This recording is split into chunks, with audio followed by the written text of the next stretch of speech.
Hi students, good morning. कल अपने बात की थी भी पर परागण के अनुकूलन या एडेप्टेशन। पर परागण के अनुकूलन या एडेप्टेशन, या यूं कह दें कि पर परागण की युक्तियां। पुष्पों के अंदर कुछ विशिष्ट अनुकूलन पाए जाते हैं, कुछ विशिष्ट युक्तियां या कार्य नीतियां पाई जाती हैं, जिनकी वजह से उन पुष्पों के अंदर पर परागण की क्रिया की संभावना बढ़ती है और स्व परागण की संभावना घटती है। ऐसे ही अपने स्व परागण में भी पढ़ा था कि स्व परागण के अनुकूलन या एडेप्टेशन या स्व परागण की युक्तियां। तो पुष्पों में कुछ ऐसी युक्तियां या कार्य नीतियां पाई जाती है जिससे उनमें या तो क्या होता है, स्व परागण होता है, या क्या होता है, पर परागण। यही विशिष्टताएं जो हैं ये पुष्पों के परागण क्रिया के लिए अनुकूलन या एडेप्टेशन या युक्तियां या कार्य नीतियां हैं। यहां पे प्रश्न कैसे बनता है कि जैसे आपसे पूछ लिया जाए कि पुष्पी पादपों में स्व परागण को रोकने हेतु विकसित किन्हीं दो कार्य नीतियों को समझाइए। दोबारा ध्यान से सुने प्रश्न कि पुष्पी पादपों में स्व परागण को रोकने हेतु विकसित किन्हीं दो कार्य नीतियों को समझाइए। तो स्व परागण को रोकने के लिए युक्तियां पूछ रहा है, तो मतलब आपसे क्या पूछा जा रहा है, पर परागण के अनुकूलन पूछे जा रहे हैं। तो कोई दो अनुकूलन दे सकते हैं।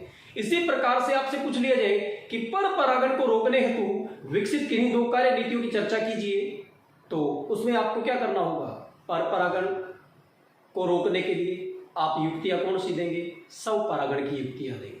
तो इस तरह से थोड़ा सा प्रश्न जो है उसकी लैंग्वेज को समझ के अपने को आंसर करना है। फिर देखो भी स्व परागण पर परागण इनके एडेप्टेशन हो चुके हैं। अब अपने बात करेंगे पर परागण के जो मेथड हैं उन पे बात करते हैं।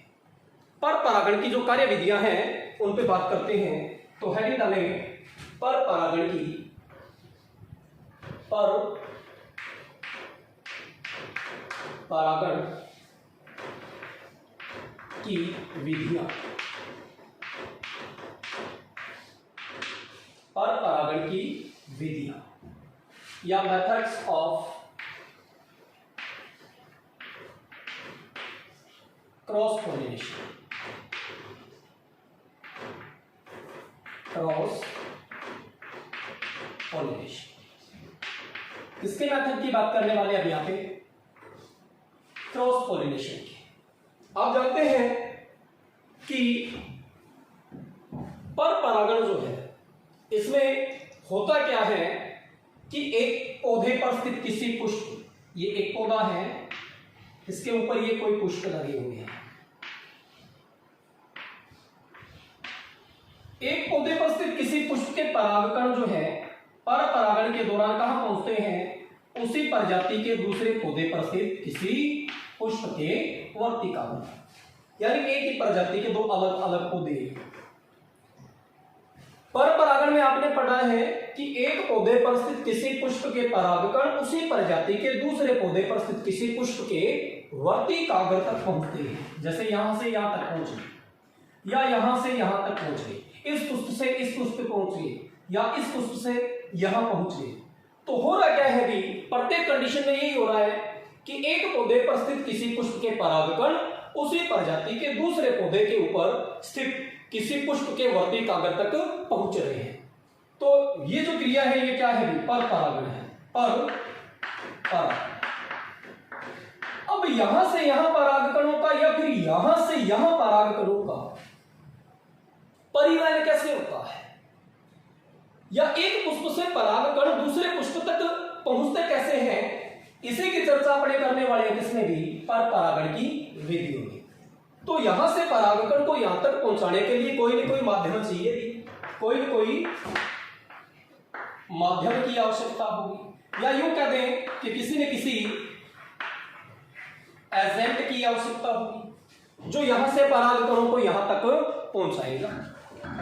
तो जिस भी प्रक्रिया से या फिर जिस किसी एजेंट के द्वारा परागकण एक पुष्प से दूसरे पुष्प तक पहुंचते हैं तो वही माध्यम या एजेंट जो है वो क्या हो जाएगी, पर परागण की विधि। अब थोड़ी सी चर्चा इस बात पे भी करते हैं कि यहां से परागकण यहां तक पहुंचने के लिए अपने कुछ संभावनाएं देखते हैं क्या क्या होती है कि यहां से परागकण हवा के द्वारा यहां पहुंच सकते हैं। तो पहला माध्यम क्या हो गया अभी, हवा या वायु, वायु के द्वारा हो सकता है ये, किसके द्वारा, वायु के द्वारा। जलीय पौधे हैं तो उनमें जल और वायु दोनों के द्वारा हो सकता है। तो दूसरा माध्यम या एजेंट परागकणों को एक पुष्प से दूसरे पुष्प तक ले जाने के लिए जो माध्यम होगा वो क्या हो सकता है, अपना जल हो सकता है, या कोई कीट भी हो सकता है, जैसे यहाँ पे ये कीट आके बैठा और इसके साथ क्या है भी परागकण चिपक गए। यही कीट इस पुष्प पे जब मकरंद लेने के लिए आएगा तो यहाँ ये परागकणों को पहुंचा देगा। तो एक माध्यम या एजेंट क्या हो सकता है, कीट हो सकता है। कीट के अलावा पक्षी जो है वो भी क्या हो सकते हैं भी, परागणकर्ता हो सकते हैं, एजेंट हो सकते हैं। इसी प्रकार से रात्रि जो जिन पौधों में पुष्प खिलते हैं उनमें भी रात्रिचर पक्षियों के द्वारा या रात्रिचर प्राणी जो है उनके द्वारा परागण होता है। इसके अलावा गिलहरी है, सर्प है, घोंघा है या स्नेल है, इनके द्वारा भी परागण की क्रिया संपन्न करवाई जाती है। तो ये कुछ माध्यम या एजेंट है जिनके द्वारा पर परागण की क्रिया संपन्न होती है। ये कोई माध्यम या एजेंट है जिनके द्वारा पर परागण की क्रिया संपन्न होती है। तो अपने इन्हीं विधियों पे विस्तार से चर्चा करते हैं कि ये विधियां क्या है, किस तरह से ये परागण को अंजाम देती है। तो पर परागण की जो विधियां हैं इनमें सबसे पहली विधि की बात करेंगे अपने, क्योंकि आप ये जान चुके हैं कि पर परागण में एक पुष्प से परागकणों को दूसरे पुष्प तक पहुंचाने के लिए किसी न किसी माध्यम की आवश्यकता होगी, किसी न किसी एजेंट की आवश्यकता होगी, और उसी एजेंट के आधार पे अपने पर परागण की विधियों का निर्धारण करते हैं, जिनमें सबसे पहले विधि जो है वो अपने लेके चलते हैं कौन सी, वायु परागण। तो विधि का नाम क्या रख देंगे अपने, वायु परागण। पहली विधि क्या है, वायु परागण, या इसको एनिमोफिली कहते हैं। एनिमोफिली,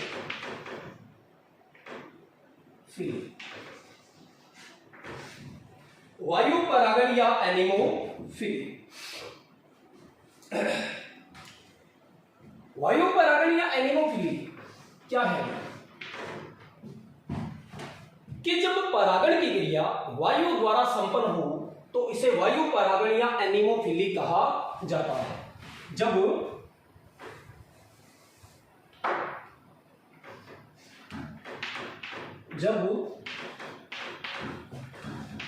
परागण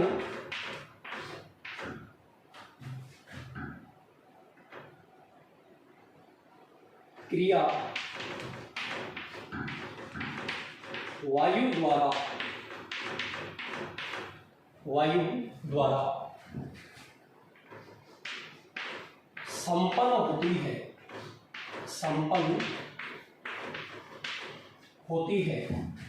तो इसे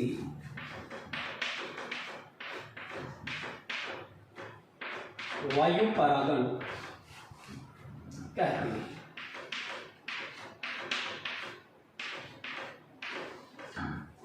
जब परागण क्रिया किसके द्वारा संपन्न होगी, वायु के द्वारा संपन्न हो, यानी एजेंट या माध्यम का कार्य कौन करेगी, वायु करे, तो इसे क्या कहेंगे, वायु परागण कहेंगे।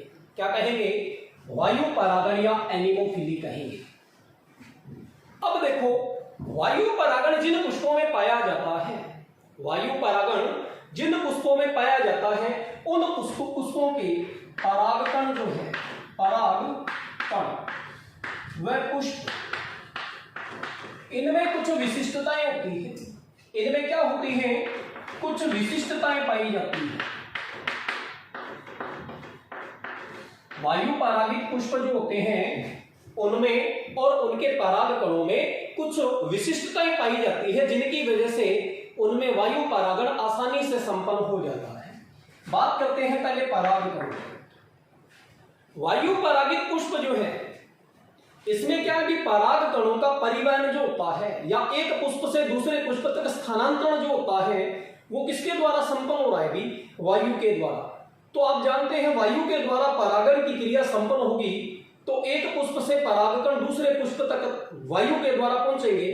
तो इस दौरान देखिए भी एक पुष्प से दूसरे पुष्प तक पहुंचने के लिए अधिक संख्या में परागकण बनाने पड़ेंगे, क्योंकि यहाँ पे निश्चित घटना नहीं है, यहाँ पे ये कोई निश्चित घटना नहीं है, इसीलिए क्या करना पड़ेगा भी? अधिक मात्रा में परागकण बनाने पड़ेंगे।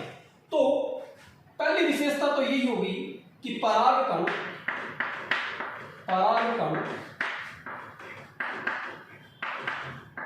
अधिक संख्या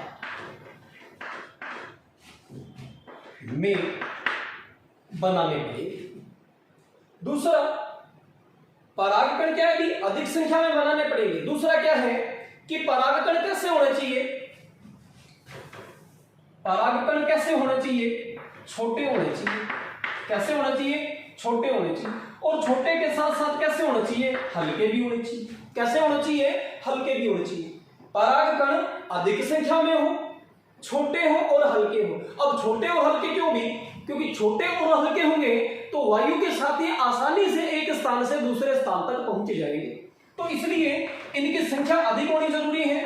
ये छोटे होने चाहिए, हल्के होने चाहिए। छोटे होने चाहिए, हल्के होने चाहिए तथा क्या होने चाहिए भी? चिकने होने चाहिए। क्या होने चाहिए? चिकने होने चाहिए। जिससे क्या है ये वायु के अंदर निश्चित गति करते हुए एक पुष्प से दूसरे पुष्प तक जा पहुंचे। तो परागकणों की विशिष्टता ध्यान रखेंगे किसमें? वायु परागण में, कि इनके परागकण कैसे होने चाहिए? अधिक संख्या में होने चाहिए, छोटे, हल्के और चिकने होने चाहिए, जिससे ये एक पुष्प से दूसरे पुष्प तक वायु के द्वारा आसानी से पहुंच जाए। तो ये तो होगी परागकणों की विशेषता। अब देखिए कि जैसे ही हवा चलती है तो हवा के साथ ये परागकण पराग कोषों से उड़ करके हवा के अंदर निश्चित गति करते रहते हैं। अब हवा में तैरते हुए, हवा में उड़ते हुए इन परागकणों को ग्रहण करने के लिए क्या होनी चाहिए? इसी प्रकार की वर्तिका होनी चाहिए। वर्तिका जो है उसके अंदर भी कुछ ऐसा अनुकूलन होना चाहिए कि वो हवा में उड़ते हुए परागकणों को क्या कर सके भी? कलेक्ट कर सके। इसके लिए पुष्प की जो वर्तिका है उसमें कुछ विशिष्टताएं पाई जाती है। जैसे कि घास है, वर्तिका में क्या विशिष्टता होती है? घास में वर्तिका पक्षमाभी होती है। कैसी होती है भी? पक्षमाभी। घास देखा होगा आपने, घास के अंदर जो पुष्प होता है उसमें पुष्प जो है पुष्प कण में लगे रहते हैं और वर्तिकाएं जो होती हैं वो इस तरह से पक्षमाभी होती है, जिससे हवा में तैरते हुए परागकणों को ये आसानी से ग्रहण कर लेती है, आसानी से ग्रहण कर लेती है। तो घास में वर्तिका कैसी होती है? पक्षमाभी होती है। सॉरी। तो वर्तिका में विशेषता क्या है भी? घास के अंदर वर्तिका जो है वो कैसी होती है भी? पक्षमाभी होती है। कैसी होती है? पक्षमाभी होती है। इसी प्रकार से अन्य उदाहरणों में बात करें अपने ओक व हेजल की। ओक व हेजल, ओक व हेजल में वर्तिका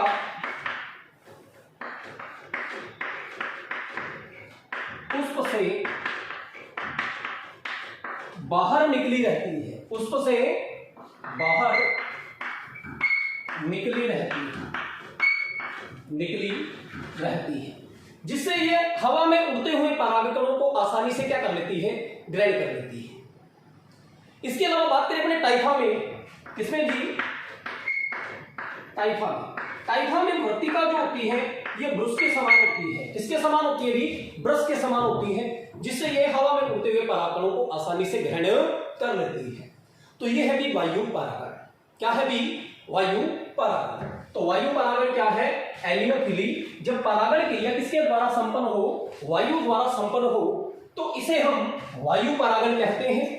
वायु परागित पुष्प जो होते हैं उनकी और उनके परागकणों की कुछ विशिष्टताएं होती हैं जो वायु परागण को सुगम या सरल बनाती है। जैसे परागकण इनके क्या होंगे? संख्या में अधिक बनाए जाएंगे, परागकण छोटे होंगे, हल्के होंगे और चिकने होंगे, जिससे ये वायु के साथ क्या है भी? निश्चित गति करते रहे। लेकिन खास बात ये भी है कि जिन पुष्पों में वायु परागण पाया जाता है उन पुष्पों को आकर्षक, चमकदार, रंग, मकरंद युक्त होने की आवश्यकता नहीं है। यानी पुष्प कैसा भी अनाकर्षक होगा तो भी चलेगा, क्योंकि यहाँ पे पुष्प को किसी एजेंट को आकर्षित करने की आवश्यकता नहीं रहती। तो वायु परागित पुष्पों में ये विशिष्टता है कि इनके पुष्पों को रंगीन, चमकदार, आकर्षक, रंग और मकरंद युक्त होने की आवश्यकता नहीं है, क्योंकि इसे किसी एजेंट को क्या नहीं करना, आकर्षित नहीं करना। जिस प्रकार से स्वपरागित पुष्पों के अंदर ये आवश्यक नहीं है कि उनमें मकरंद हो, उनकी कोई विशिष्ट गंध हो, उनका कोई विशेष रंग हो, आवश्यकता नहीं है वहां पे, क्योंकि किसी एजेंट को वहां पे आकर्षित करने की आवश्यकता नहीं है। तो वायु के द्वारा परागण होता है तो उन पुष्पों को आकर्षक, रंगीन, चमकदार, गंध व मकरंद युक्त होने की आवश्यकता नहीं है। केवल ये विशिष्टताएं होनी चाहिए कि परागकण कैसे होने चाहिए, उनके द्वारा अधिक संख्या में बनाए जाए। परागकण जो है वो कैसे होने चाहिए, छोटे होने चाहिए, हल्के होने चाहिए, चिकने होने चाहिए, ताकि हवा में निश्चेष्ट गति करते रहे, तैरते रहे। और तैरते हुए परागकणों को ग्रहण करने के लिए पुष्प जो है, मादा पुष्प जो है या वर्तिका तत्व जो है, उसके अंदर कुछ विशिष्टता होनी चाहिए। जैसे घास में वर्तिका कैसी होती है, फिदरी या पक्षमादी होती है। टाइफा के अंदर ब्रश के समान होती है। ओक हेजल के अंदर पुष्प से बाहर निकली हुई रहती है, जिससे यह हवा में उड़ते हुए परागकणों को आसानी से ग्रहण कर लेती है। अब बात करते हैं अपनी अगली विधि की। यह विधि आपके समझ में शायद आ चुकी होगी। इसमें इतनी बातें आपको ध्यान में रखनी है। अगला है जल परागण। अगली विधि दूसरी क्या है कि जल परागण। जल परागण या इसको कहते हैं हाइड्रोफिली।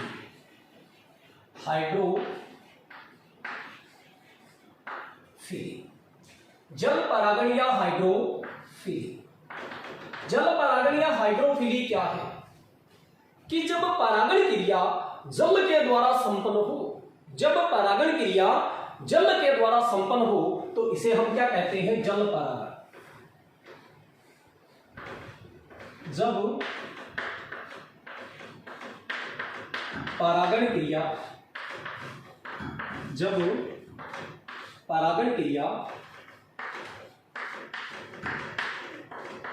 द्वारा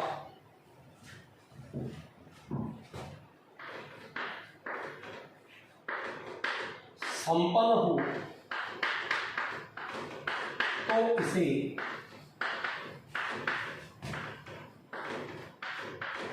जल परागण या हाइड्रोफिली कहते हैं। जल परागण या हाइड्रोफिली कहते हैं। अब जलीय पौधे जो है उनमें परागण की क्रिया सामान्यतः जल के द्वारा संपन्न होती है। जब परागण क्रिया जल के द्वारा संपन्न हो तो इसे अपन क्या कहेंगे, जल परागण या हाइड्रोफिली। अब देखिए जलीय पौधे जो है, जलीय पौधे ये दो प्रकार के होंगे। एक तो जो जल के अंदर डूबे रहते हैं और एक क्या भी जल सतह पे पाए जाते हैं। किस पे पाए जाते हैं, जल सतह पे पाए जाते हैं। तो दो प्रकार के ये पौधे होंगे जिनके अंदर क्या है भी जल के द्वारा परागण क्रिया संपन्न होती है। किसके द्वारा भी, जल के द्वारा परागण क्रिया संपन्न होती है। तो जल परागण इसको अपने दो प्रकारों में बांट सकते हैं। कितने प्रकारों में बांट सकते हैं भी, दो प्रकारों में। पहला प्रकार लेते हैं अपने अभो जल परागण। अभो जल परागण या इसको बोलते हैं हिप हाइड्रोफिली। Hip hydrophily. और दूसरा प्रकार है अपने अभिजल परागण। दूसरा प्रकार कौन सा है भी, अभिजल परागण या इसको बोलते हैं इप हाइड्रोफिली। इप हाइड्रोफिली।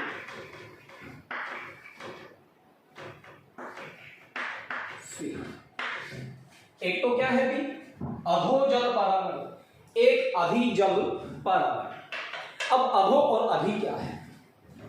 अधिजल परागण यानी जल की सतह के ऊपर। अधि का मतलब क्या हो गया? अधिक या ऊपर, अधिक या ऊपर, जल की सतह के ऊपर। और अधो का मतलब क्या है? नीचे। किसके नीचे? जल की सतह के नीचे। यानी अधोजल का मतलब क्या हो गया? जल की सतह के नीचे। और अधिजल क्या हो गया? जल की सतह के ऊपर। तो दो प्रकार हो गए। पहला क्या है? अधोजल परागण। अधोजल परागण, अधोजल परागण किसे कहते हैं? जब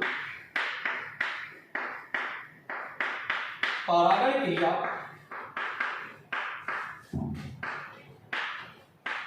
जल के भीतर संपन्न हो तो इसे अधोजल परागण कहते हैं। जब परागण की क्रिया कहां भी जल के भीतर संपन्न हो तो इसे क्या कहते हैं? अधोजल परागण। उदाहरण के तौर पे, एग्जांपल के तौर पे बात करें अपने समुद्री घास, समुद्री घास जैसे नाजास है, सिरेटोफिलम है। सी ग्रासेज या समुद्री घासों के अंदर अधोजल परागण पाया जाता है। सी ग्रासेज जो है, समुद्री घासें जैसे नाजास है, सिरेटोफिलम है, इनके अंदर क्या होता है भी? अधोजल परागण होता है, यानी जल की सतह के भीतर परागण होता है। क्योंकि समुद्री घासें जैसे कि नाजास है, इसके अलावा जोस्टेरा नहीं है। क्या है भी? जोस्टेरा। इन घासों के अंदर ये घास क्या है भी? ये पौधे जो हैं ये जल निमग्न होते हैं, यानी सबमर्ज्ड रहते हैं, जल की सतह के भीतर डूबे हुए पाए जाते हैं। और इनके अंदर परागण की क्रिया जल के भीतर ही संपन्न होती है। इन पौधों में क्या होता है कि परागकण जो है, पराग कोषों द्वारा परागकण जल के भीतर ही छोड़ दिए जाते हैं। अब जल सतह के भीतर क्या है?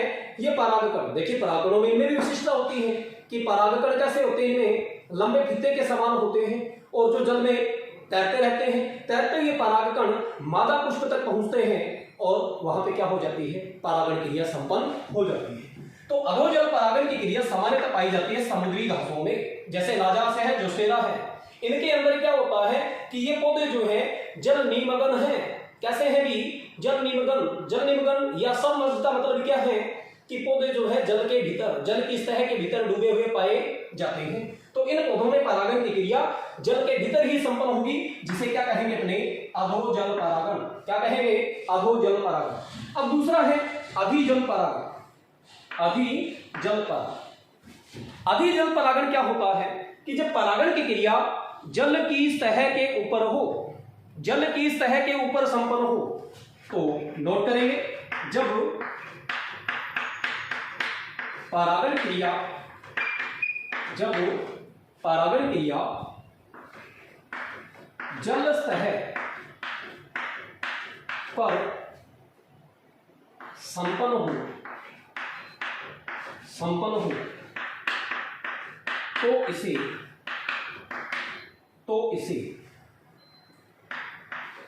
अधिजल परागण कहते हैं।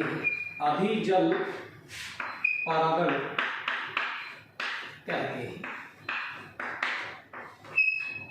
जब परागण की क्रिया जल सतह के ऊपर संपन्न हो तो इसे क्या कहते हैं? अधिजल परागण या इपहाइड्रोफिली कहते हैं। क्या कहते हैं भी?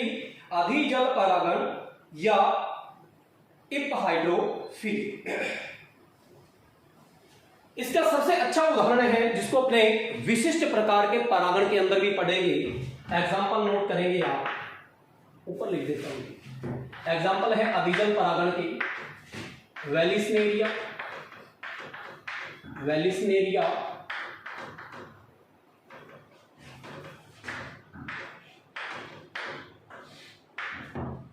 मीरियोफिलम,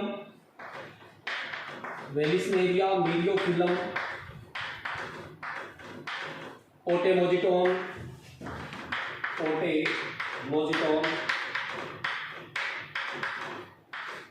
इत्यादि जो है ये अधिजल परागण के एग्जाम्पल है। यहां पे ध्यान रखने वाली बात यह है कि जल की सतह के ऊपर परागण होता है, ये तो अपने समझ ही चुके हैं कि जल की सतह पे जब परागण हो तो उसे अधिजल परागण कहते हैं। लेकिन खास बात यह है कि जैसे वेलिस्नेरिया है, मीजोफिलम है, ओटेमोजिटोन है, ये पौधे जो हैं ये भी जल निम्न पौधे हैं, लेकिन इनमें परागण क्या है, जल की सतह पे संपन्न होता है। और जल की सतह पे भी सामान्यतः किसके द्वारा, वायु के द्वारा। किसके द्वारा, वायु के द्वारा।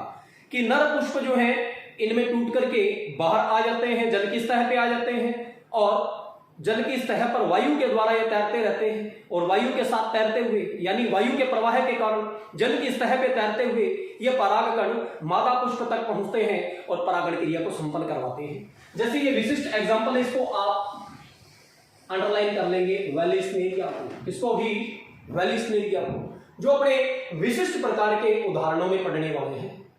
ये अपने परागण की ये विधियां करने के बाद विशिष्ट प्रकार के जो परागण है, जैसे कीट परागण का कोई विशिष्ट उदाहरण है, जल परागण का ये विशिष्ट उदाहरण है, इनको अपने अलग से पढ़ने वाले हैं। तो वेलिस्नेरिया में परागण क्रिया जो है एक विशिष्ट प्रकार की क्रिया है, जिसको अपने अलग से पढ़ेंगे।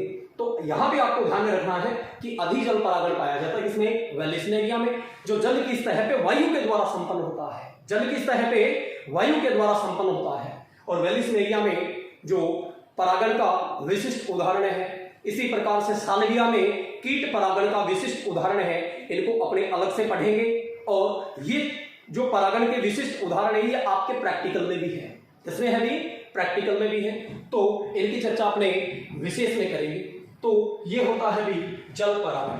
तो जल परागण की क्रिया जो है इसके विभिन्न प्रकार जो हैं वो आप देख चुके हैं। अगला प्रकार देखिए, अगला प्रकार क्या है, अपनी तीसरी विधि की बात करेंगे।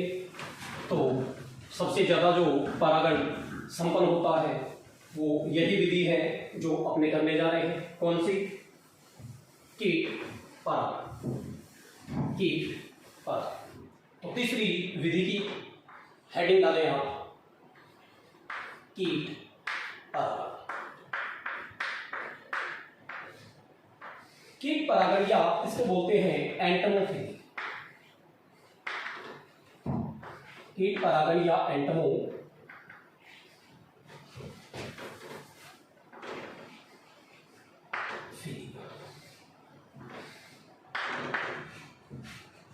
कीट परागण या एंटमोफिली जो है ये क्या है, देखिए अपने जीव विज्ञान की एक विशिष्ट शाखा है। क्या है, एक विशिष्ट शाखा है जिसका नाम है एंटमोलॉजी। क्या है भी, एंटमोलॉजी। जीव विज्ञान की एक विशिष्ट शाखा है जिसकी चर्चा करूं, यहां पे एंटम नाम आ गया इसलिए एंटमोलॉजी। एंटमोलॉजी, एंटमो का अर्थ होता है इंसेक्ट या कीट, इंसेक्ट या कीट, और लॉजी बना है भी लोगस से, यानी अध्ययन। तो जीव विज्ञान की वह शाखा जिसमें किसका अध्ययन किया जाता है भी, कीटों का, इंसेक्ट का स्टडी किया जाता है, वो क्या कहलाती है, एंटमोलॉजी कहलाती है। क्या कहलाती है, एंटमोलॉजी। तो यहां पे पढ़ रहे अपने एंटमोफिली। तो जब परागण की क्रिया, जब परागण की क्रिया किसके द्वारा भी, कीटों के द्वारा संपन्न हो, तो इसको क्या कहते हैं अपने, एंटमोलॉजी या एंटमोफिली या कीट परागण। एंटमोलॉजी क्या है भी, जीव विज्ञान की वह शाखा जिसमें कीटों का अध्ययन किया जाता है, क्या कहलाती है, एंटमोलॉजी। उसी से ये एंटमोफिली बना है, कीट परागण, कि जब परागण की क्रिया किसके द्वारा संपन्न हो, कीटों के द्वारा, तो इसे क्या कहते हैं, कीट परागण या एंटमोफिली। तो नोट करेंगे, जब परागण की क्रिया, जब परागण की क्रिया कीटों द्वारा, जब परागण की क्रिया कीटों द्वारा संपन्न होती है, संपन्न होती है, तो इसे कीट परागण या एंटमोफिली कहते हैं। कीट परागण या एंटमोफिली कहते हैं। तो परागण की क्रिया जब किसके द्वारा संपन्न हो? कीटों के द्वारा। और कौन से कीट हैं जो परागण करता या पोलिनेशन एजेंट का काम करते हैं? आप जानते भी हैं, आपने देखा होगा पुष्पों के ऊपर विभिन्न प्रकार की मक्खियों को, कीटों को, भ्रमर को भन बनाते हुए, भिन भिनाते हुए वहां पे देखा होगा। तो वो वहां क्यों जाते हैं? वो अपना भोजन लेने के लिए, पराग एकत्रित करने के लिए, परागकण लेने के लिए जाते हैं। तो इसी दौरान जब वो मकरंद लेने जाते हैं तो उनके साथ परागकण चिपक जाते हैं। जब यही कीट एक पुष्प से दूसरे पुष्प पे जाते हैं तो वहां तक परागकण को पहुंचाने के लिए एजेंट का काम कर देते हैं और परागण क्रिया संपन्न हो जाती है। तो विभिन्न प्रकार के कीट जो हैं, जैसे बात करें कीटों की तो मधुमक्खी है, मधुमक्खी, तितली, मोथ या शलभ, भ्रमर इत्यादि कुछ कीट हैं जो पोलिनेशन एजेंट का काम करते हैं। किसका काम करते हैं? पोलिनेशन एजेंट का। पोलिनेशन एजेंट का काम करते हैं। कौन भी?